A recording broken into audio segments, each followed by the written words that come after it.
It's easy enough for a bee to get an early morning meal.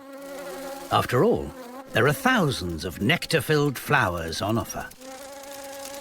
But all is not as it seems. Tricked by an orchid mantis, no bigger than a sugar cube.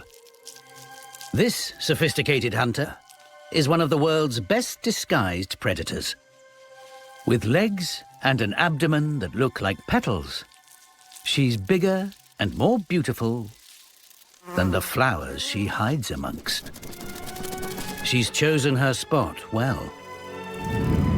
The center of a bee highway. Simply irresistible.